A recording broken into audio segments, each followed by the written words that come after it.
Assalamu alaikum warahmatullahi wabarakatuh. Nimevua viatu. Nimevua viatu ni moja katika dawa za miguu, kukanyaga ardhi kwa pasi na viatu, yani kama hivi mnavyoniona. Hizi ni vitu mujaraba, vimejaribiwa.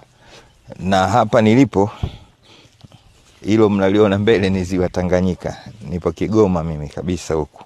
Na moja katika asili zetu, mimi mamangu anatokea mkoa huu wa Kigoma.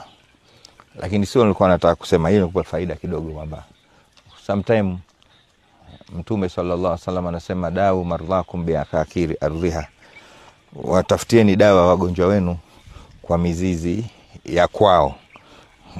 Hadithi ina maana nyingi sana, lakini moja katika vitu vya kukuondoshia stress, ndugu yangu Muislamu, ni kupenda kurudi nyumbani.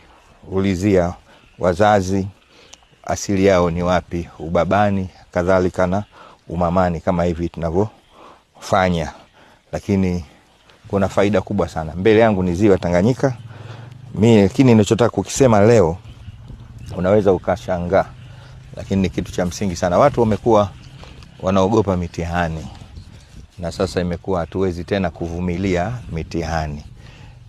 Na hii ni moja katika vitu vinavyoharibu hata mahusiano yetu sisi na Allah subhanahu wa ta'ala. Mwenyezi Mungu akimpenda mja wake, kama anavyosema Mtume sallallahu alaihi wasallam, idha ahabba Allahu abdan nibtalahu. Mwenyezi Mungu akimpenda mja wake humuonja. Kwa hiyo ukikaa mwaka mzima hujapatwa na mitihani, jichunguze. Inawezekana mapenzi ya Allah subhanahu wa ta'ala yamekupitia mbali. Kwa hiyo usistuke unapopatwa na mitihani, rudi kwa Mwenyezi Mungu subhanahu wa ta'ala.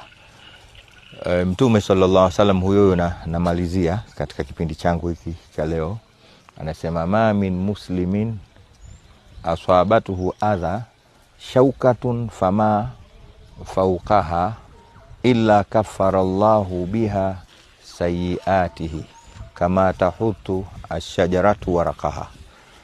Hadithi amepokea Imam Bukhari.